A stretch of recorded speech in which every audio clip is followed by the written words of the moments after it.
Bitcoin's been on my mind lately. We have a plethora of different companies that are out here doing things. Arch is one of them that I've been keeping an eye on for a while. Lucky to have Dustin here on the show with us today. You got to play poker with this guy. I got to hear this story to kind of kick things off before we start talking about Blockspace, because I mean that is a very cool thing to have happen. You just randomly happen upon the guy that made Arch happen. Yeah, no, so it was funny. I was playing with at Cardone. My goodness. So waking up. I was at Gary's house. We were playing poker and we were talking about some of the things we're working on. And Brent was like, "Oh yeah, I've been working on this thing like Arch that we're working on building out infrastructure on top of Bitcoin, and it's Arch." And then of course, like the next day, I see Lucas posting about it. So like, I'm pretty sure Lucas just like secretly spies on everything I do, and then starts posting about whatever it is because we've had that kind of synchronicity lately. I pay X for the data on you, Dustin, but that's great. That's in addition to the blue check mark. I think you can pay and say I want to creep certain accounts, and then they just like feed you information from them. That's initial $50, I think. No, I get it from Grok. Yeah. Oh, yes. Grok, what's Dustin up to? Like, no, probably tell you that I was doing something crazy, but it's interesting though because I guess I've been on this path recently where I'm steadily becoming more and more of like a Blockspace maxi. Like And I think the value and I guess it's like I'll just lay it out as simply as I can. I think the thesis is pretty simple, which is Bitcoin as a network is the most decentralized, indestructible network that's ever been created. And what's stored as information permanently on that block is obviously going to be valuable. And it's only going to get more valuable as mining space becomes more and more expensive and energy intensive. so everything you're saying resonates with me. This is exactly how I think about Bitcoin and what value it has brought. So Arch Network, what they're leveraging is a technology called BitVM, which I am not a fan of. I looked at BitVM and I said, this is very convoluted. Like what we're essentially trying to do here is create something that exists next to Bitcoin and then uses Bitcoin in a way that enables this thing to happen, but it is kind of like walking in a circle to get back to where you need to go. And if we just had damned scripting on Bitcoin, we wouldn't need this at all. So as far as like the fundamental thing you said, block space is the most valuable thing, and Bitcoin being the most indestructible, decentralized, 100% agree with all of that stuff. Like to me, that is exactly what Bitcoin brings to the table. And because it has such limited block space, that block space is going to be at a premium moving forward and just keep going up in value. So the question really becomes, what exactly are we recording inside of there? Thus far, what we've been recording is just transactions mostly. I mean, we've had some amount of, hey, let's put ordinals on here, let's put inscriptions on here, let's diddle around with some other stuff. Arch Network is trying to get their BitVM going and having some success with it, but it's whatever you put into the block. And what I would assert is that you've got enough space to put hashes into that block space, and hashes is fundamentally what you need to get most of these things going until we have something like the Great Script Restoration or something else that makes scripting easier on Bitcoin, which is what's been holding back, I think, driving a lot more utility into the Bitcoin network. Yeah, so my path down this road's been kind of funny.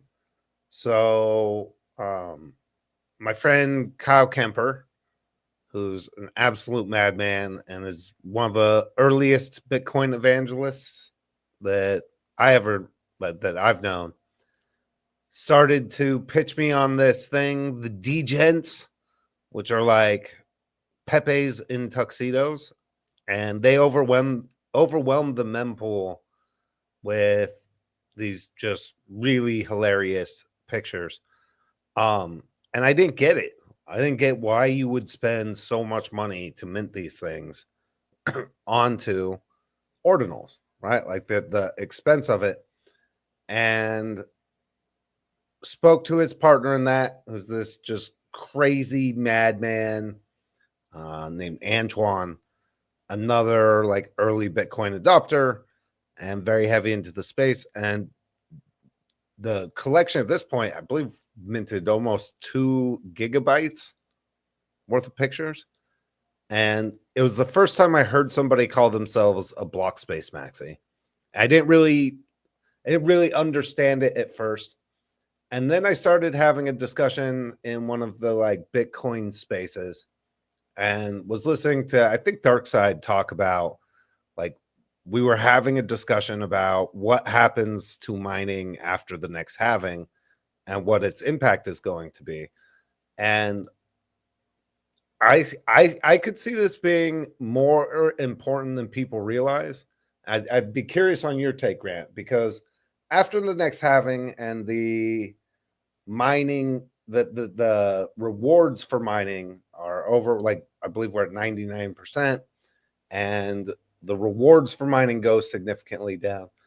I could see this being a significant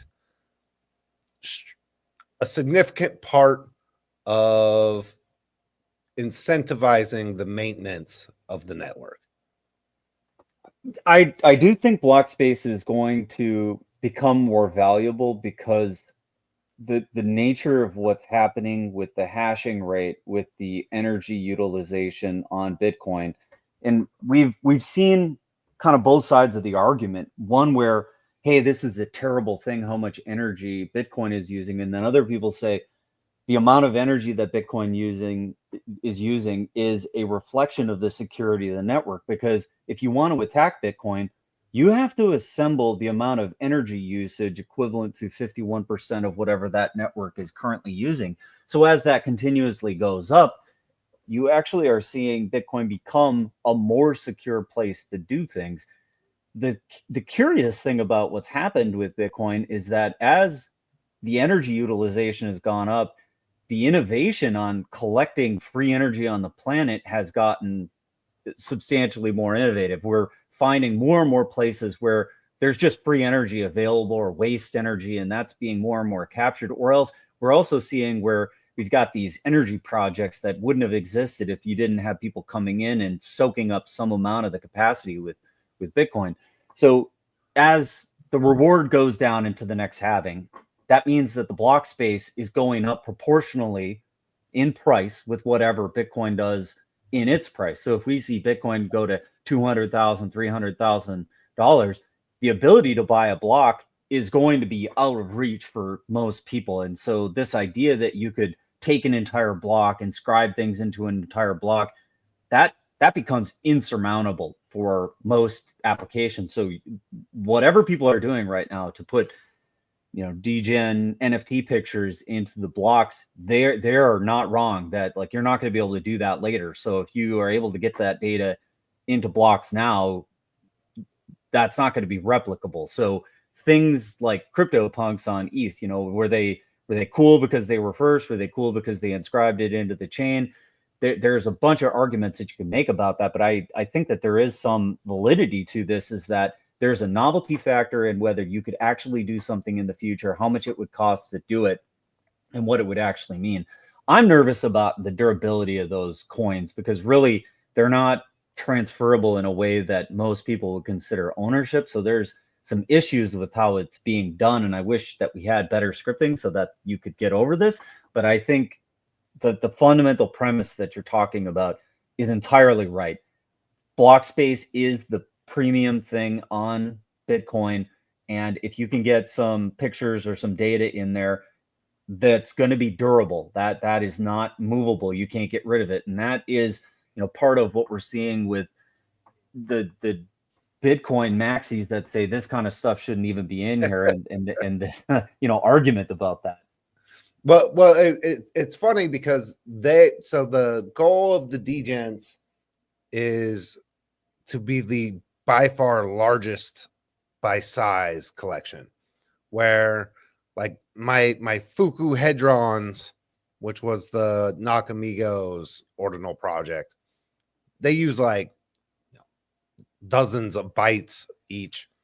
I think the minimum size for a degent to qualify for the collection is 200 kilobytes. And it's a fascinating thought when you start to wrap your head around that this space is going to be limited. Now, I'm curious what you think needs to happen for the scripting to be able to maximize this, because I think you're right. Now, I don't know that it's a bad thing, because Bitcoin does what it does so well. It's one of my concerns that when you start trying to add a bunch of different other things, oftentimes that's where you see the right. If you're trying to be everything at once, I think Bitcoin being the pristine store of value and store of information is like its sweet spot. And I don't know that I want to see everything built on Bitcoin, but I'm curious from like your technical perspective, what that scripting change would actually look like. It's adding a pretty simple concept, which is referred to as covenants. So the issue with how things are being put on Bitcoin right now is they can errantly be destroyed by errant user behavior or by a misconfigured wallet. So what you have to do with some of the ordinals and the inscriptions that are happening with Bitcoin is you have to segregate those UTXOs, those coins, into a different area and make sure that you don't accidentally swoop them up into something where you're just trying to transfer value. So if I've got a wallet and it's got degents and it's got Bitcoin wizards or all the rest of these different projects that have been in there, if for some reason you brought your mnemonic phrase into a wallet that was misconfigured and didn't properly tag and segregate those out, and you just try to transfer, I don't know, 0.2 BTC to somebody, you could errantly destroy a bunch of stuff that you hadn't wanted to destroy, because those UTXOs are not guaranteed to have what's known as lineage. So usually what you want to do when you mint something is you say, I'm going to transform this thing which was inherently fungible and could be anything, and that's the Satoshis or the ETH or the Chia or whatever chain you're on. And I'm going to transform it into something that always has to be this other thing for all eternity. And that's what's known as a covenant, saying that when I do this special mint spend, then forever that thing always has to be that thing. That's what you want in an NFT, that the NFT is preserved. We don't have that on Bitcoin. So if we added just a little bit of spice to Bitcoin and allowed for covenants, it would enable this whole swath of use cases where you could have durable entities that would not errantly be destroyable, because the chain would enforce that they have to continue being what they are, rather than this has to be something that's done by cleverly managing your UTXOs or your Bitcoin by saying, don't accidentally spend this, click, click, click, and make sure that that doesn't happen, and that there's no bug in your client that errantly just destroys or wipes out a bunch of UTXOs that are quote unquote special. That makes sense. What would it take from like is in order to implement that? Is that something like core devs that can do, or like what would it take? I even hate to use the term, but like politically to make that happen. So this is something that has been discussed within the developer community and the Bitcoin community for quite some time. So you have people who say this type of stuff should never exist, and that's the Maxis, the ossification camp in Bitcoin.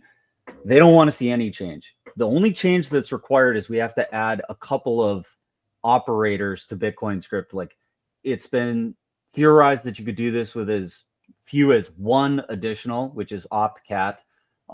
I'm dubious of that. I don't think that's quite enough. I think you could do it, but it's so convoluted to do it with a concatenation operator, and concatenation just means that you can smash two things together. Like, we literally don't have that in Bitcoin. If you wanted to take the word the Bitcoin, smash those two strings together, like THEBITCOIN, and make that into a single string that says the Bitcoin, we actually can't do that in Bitcoin script.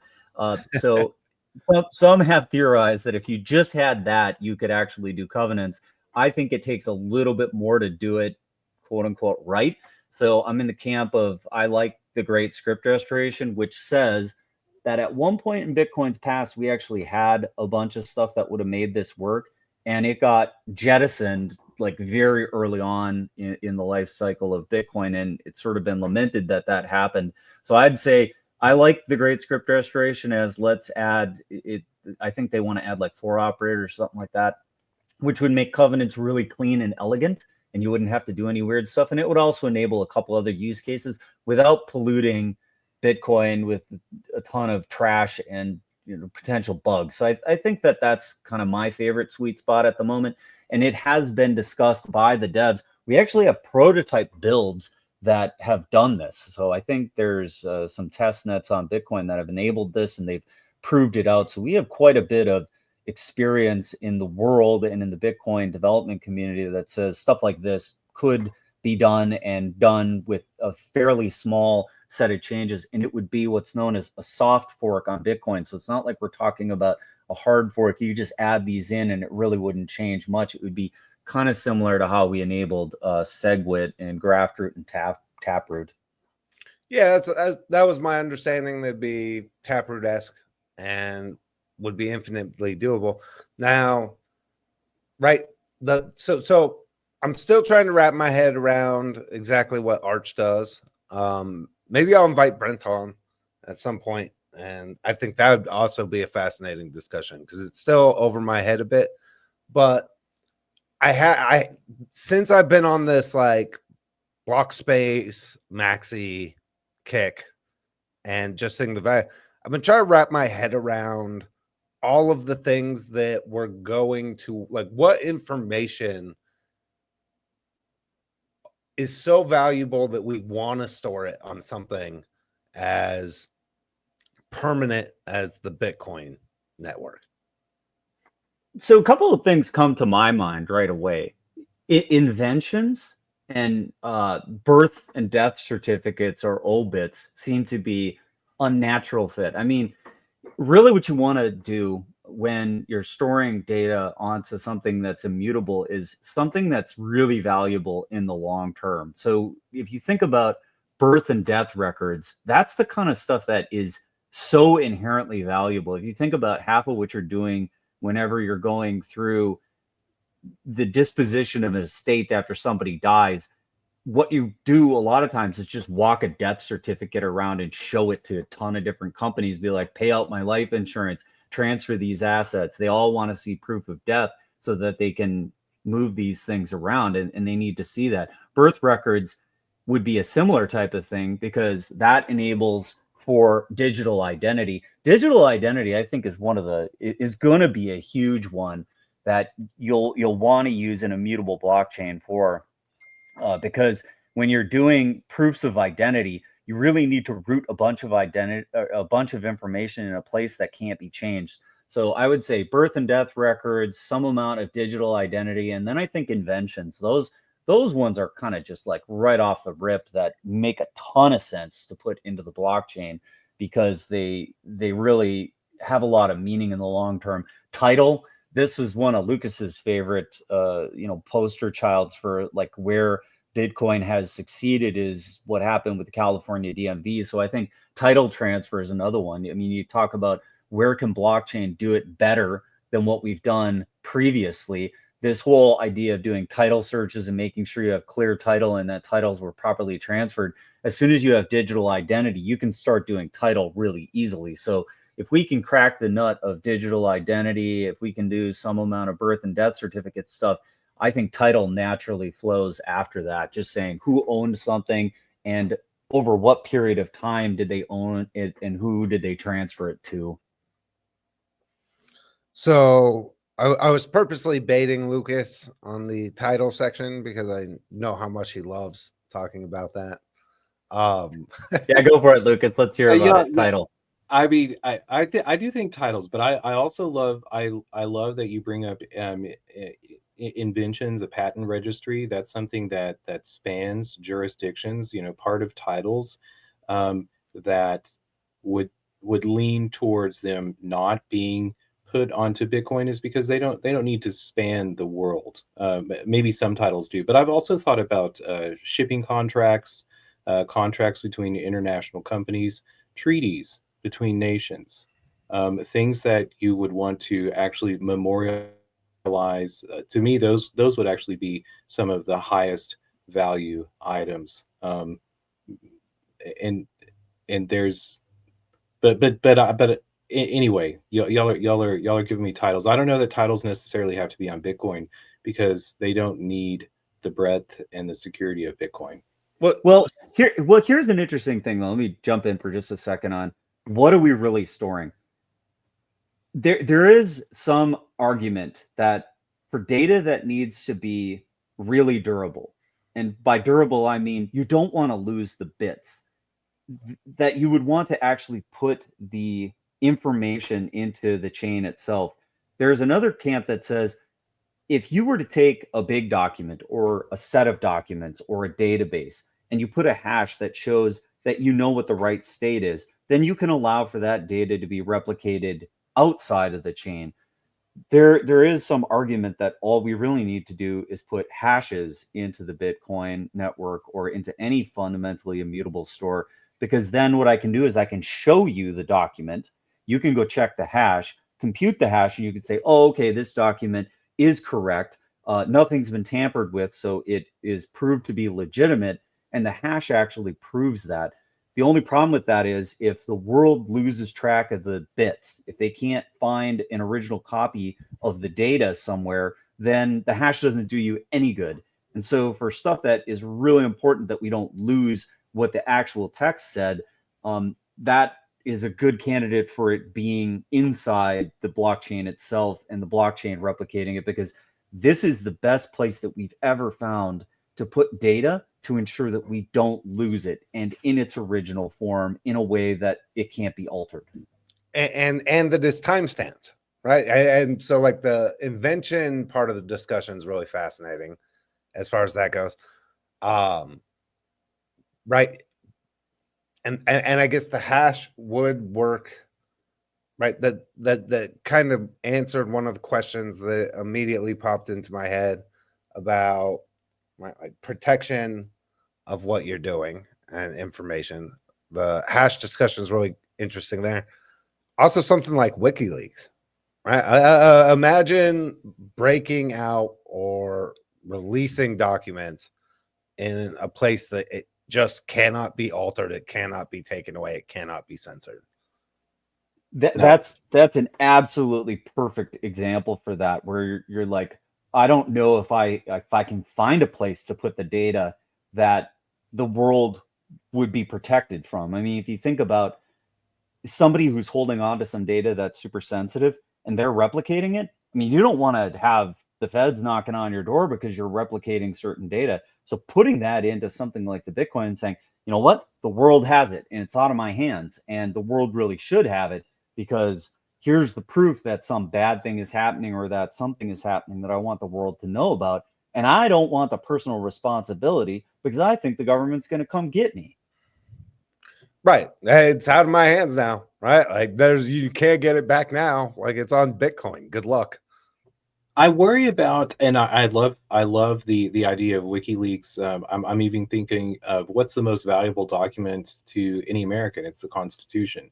Political contracts are of utmost importance. And do we know that the Constitution that we have today is what was written in 1787 in Philadelphia? Do we have the notes as to the discussions behind that? Sure, would be nice if that was recorded and easily accessible. But I worry about this notion that hashes are sufficient.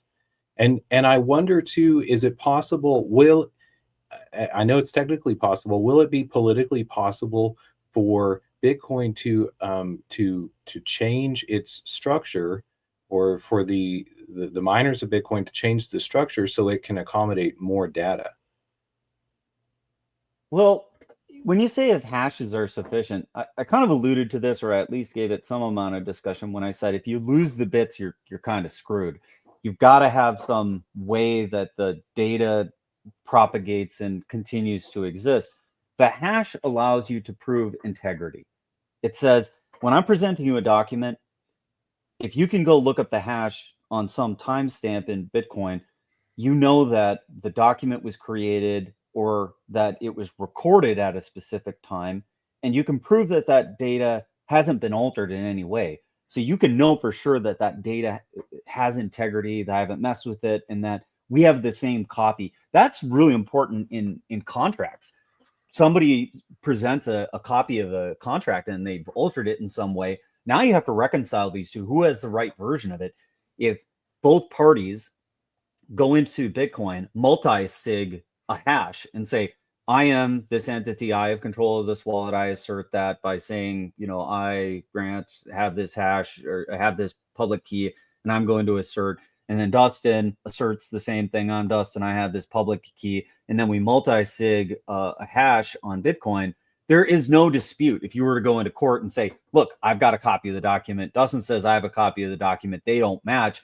We hash the document on both sides. And we're like, well, Dustin presented an invalid document and Grant's got the right one. And here, this proves it. And you both multi-sigged it. That's irrefutable at that point. So it gives you integrity. It does not preserve the data. So it's not for data that you don't have some way that a interested party would preserve the data. When I have a contract, I'm going to preserve the data because I'm going to try and force it at some point if my other party doesn't do what they're supposed to do. So I have a vested interest in keeping that data alive. If you don't have that, or you have the opposite where propagating the data would cause you a problem, you have to put all the data into the database.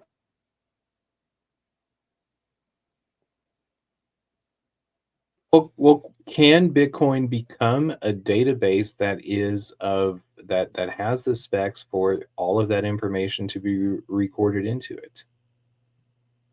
I mean, you're asking if it's possible. I mean, things are possible. Like we saw in roughly 2017 that there was a big fight about how much block space we had and if it was enough. And a bunch of individuals said, it's not enough. We need bigger blocks. And they went off and they created Bitcoin Cash. So it is entirely possible to do this if the political will is there, if the need was there. I could see a world where that would occur at some point in the future if Bitcoin becomes the world's repository of data. And that's what we want. Back when Bitcoin was first founded, minimum spec was a lot harder to pull off. Like we needed to have a really low power computers so that we could have massive decentralization. Well, time marches on and computing and storage have gotten a lot cheaper. So could we bump the minimum spec up if we needed to? Yes, but we don't have enough block pressure to make that make sense. And so all it would do to increase the block sizes right now would be to devalue Bitcoin. That isn't really needed. So until we see blocks full most of the time and fee pressure mostly driving the rewards on Bitcoin, we don't need to fundamentally do that. And there's a question about whether, we'll ever do that on Bitcoin. And the only reason I think that we've been held back is because we don't have some of these scripting operators on Bitcoin.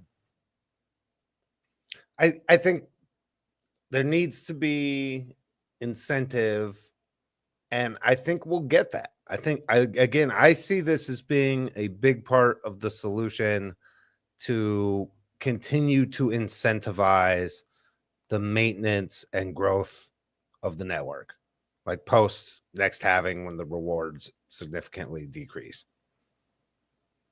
It's also an argument why we shouldn't ever stop rewarding for block production. This is something that has also come up in debate, whether this idea that the block rewards should end at some point. That is also just a couple of lines in the Bitcoin code.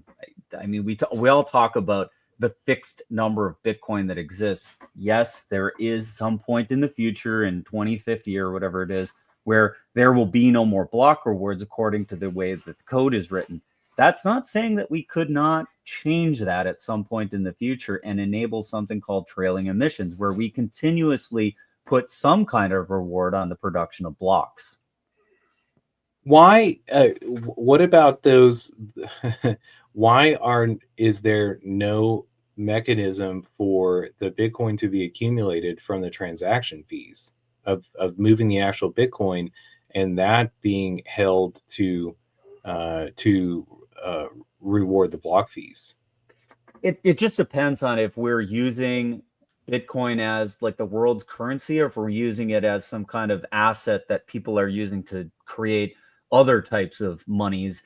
There were two different camps in Bitcoin. One said that this should be the world's money. Other people who said the inherent limitations of Bitcoin make it so that it can't be the world's money. It just doesn't have enough throughput to do that, but it can be an asset for which you can build these other types of things like Lightning Network. And Lightning Network, for all its criticisms, it has enabled a scaling solution on Bitcoin that's been demonstrated. And they could be even better if we had better scripting on Bitcoin. So whatever the faults are of the L2 that exists currently, which is the Lightning Network, we could have a better one, and those scaling solutions would enable Bitcoin to look more like a world's currency. But it still wouldn't be the L1 token being moved on the L1 chain. That's like, you'd have to make Bitcoin into something it fundamentally should not be, because it's too hard to keep it decentralized if you start to think about these massive throughputs on the L1. Like, you just don't want that. So if you think about how the L1 should fundamentally operate, it's a place to put data that is inherently necessary and durable, because you can't put that onto an L2 in a reasonable way and have the same security guarantees. That's the problem with putting it on an L2, is the security guarantees drop substantively because they're not part of the canonical network. And if that L2 ever dies off or loses popularity, then the data that you thought was durable won't be durable. So putting the data into the L1 still makes sense in a long view of things, and enabling scaling solutions where the transaction information maybe isn't as important as the reconciliation of that. And that's what I mean by, if you think about how credit cards work, this is how credit cards work. Like, you settle up at the end of the day. All the individual transactions are important to the credit card company, but as far as the banking system, they only care about how much money is getting debited or deposited to certain accounts. And that's kind of how Bitcoin should be thought of. It's like that fundamental Fed network that exists, and then you've got this credit card thing that sits atop it. That's what enables you to do rapid transactions, like high throughput, and then you reconcile it out on some cadence, end of the day, end of the week, end of the month, whatever. So early on in the life of Bitcoin, the blocks were much larger, 36 megabytes. That was reduced because there were concerns about congestion and security. One, do you think that the block size, do you think that it's possible, given the track record and a greater understanding of the network experience with other blockchains that have been created since it, do you think that it's ever possible to go to that large of a block size, and does it still have those security vulnerabilities?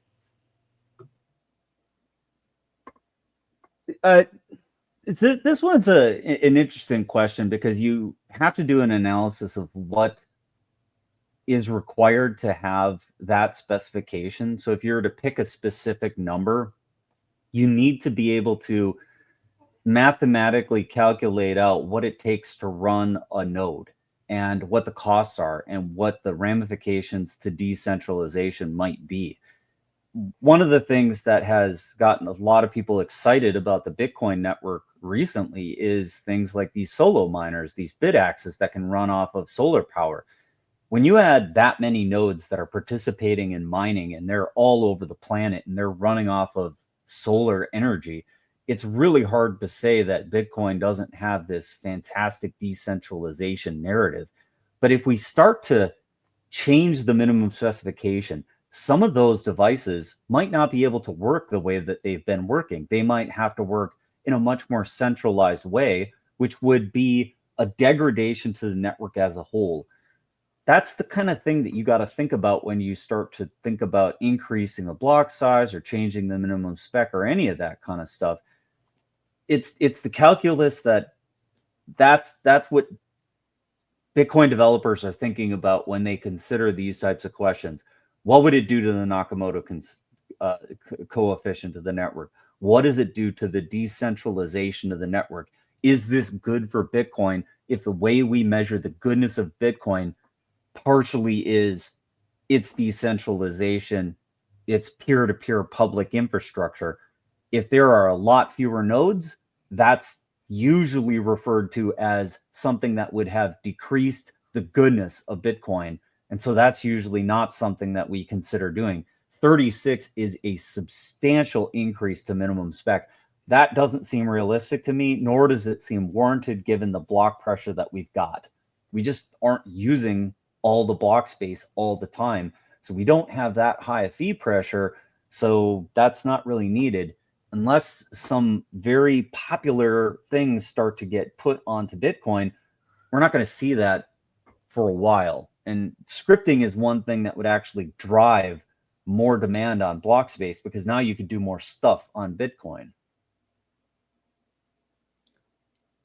Without a doubt. And I think that becomes more important as we get closer and closer to 2050, right? Which is, I see this because as far as goodness of Bitcoin, I feel like the answer of continuing to reward by expanding the supply, like that would be, that'd be almost terminal in my opinion. It'd be like getting rid of decentralization if it's not 21 million anymore.